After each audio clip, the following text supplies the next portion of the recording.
Okay,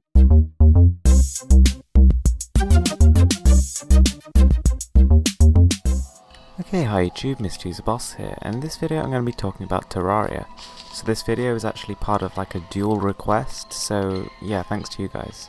So a lot of people have said that Terraria is basically just a Minecraft clone, and that's one of the biggest complaints it's had, and that's totally valid. I mean, you can totally see where it's come from. I mean, everything from the crafting, to the digging, to even the art style, the blockiness of it is sort of all pretty much taken straight from the book of Minecraft, but this game is a little bit different, and it does do some unique things, although I do have to agree with a lot of people in that it is very similar. Now first of all, we'll talk about the visuals. So the game runs at a solid 60 frames per second, which is obviously nice to see, and the game looks fairly crisp when zoomed out. However, once you zoom in, it loses some of its luster, as you can see the pixelation really start to kick in hard. When zoomed out, I mean, the effects are at the minimal, and the game really is not stunning, but it's serviceable. I mean, it's decent enough, and it's good for those people who are into that sort of SNES style retro art. For them it's great, but I mean, personally I'm not a big fan, but it looks okay. The audio is, in my opinion, nothing really spectacular, but it is nice. I mean, it provides you with another sort of layer to the gaming experience, and provides a little bit of immersion which you wouldn't otherwise get.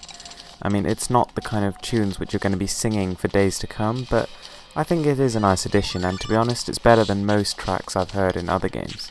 Now, it's safe to say that this game's appeal really lies in the long term. I mean, in the short term, i.e. when you first jump into the game, it's quite daunting, it's really not that fun, and I think it just sort of throws you in the deep end a bit. I mean, the tutorials are very cumbersome, they're slow, they're a little bit boring, and to be honest, I find myself just sort of rather exploring than actually trying to figure out what everything does, and that left me a little bit lost, and to be honest, I couldn't really see the point of the game.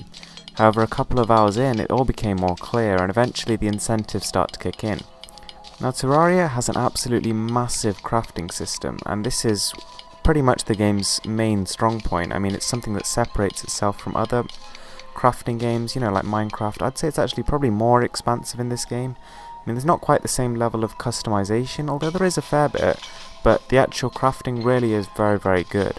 I mean, it's detailed, it's in-depth, and there's just so much to do. Like, I don't think I would ever find the end of that list. So yeah, if you're initially put off by the game, and this gameplay maybe looks a little bit boring to you, it's the kind of game where you really have to sort of play it for a bit, and really feel like you own your land. I mean, it's all randomly generated terrain, but you'll start to feel at home there, and you'll start to sort of want to harvest those materials, and have a sense of ownership. But I think once you actually start, I mean, the momentum really does pick up. I mean, you'll want to build your next magic boomerang and laser pistols and all this sort of thing, and it really does get quite interesting.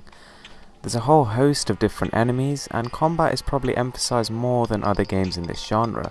But to be honest, I would say that that's not exactly a positive, because combat is not the strong point of this game. The strong point is more the exploration and the crafting, and combat is simply just holding down or mashing the R button, which can be fun when you're sort of creating new and different weapons, but it doesn't allow for a very sort of fresh experience, and I think it does wear off after a bit. So whatever your randomly generated world turns out to be, the game does sort of follow a set of rules which determine its structure. I mean, most of the basic items you need to survive, things like torches and healing potions, they're all pretty much found on the surface, and you can get by with them. But the only way to obtain the rarest materials is to dig down deep, and that's where the enemies come in. So yeah, this game is actually quite a different experience. I mean, I actually got this for £4.29 I think it is on the PSN sale, and if you can pick it up for anything like that, I'd say it's well worth it. I mean, to be honest, even for the $10 price tag it usually is, this game has a hell of a lot of content. The visuals aren't amazing, but you know, once you actually sink your teeth into this, I don't think you'll even care. There is also a platinum trophy available for those of you who really want to get the most out of your money, because that will take quite a while to get. I have to say it's pretty difficult. But having said that, I mean, Minecraft is on the horizon, and it's difficult as to whether or not this stacks up against it.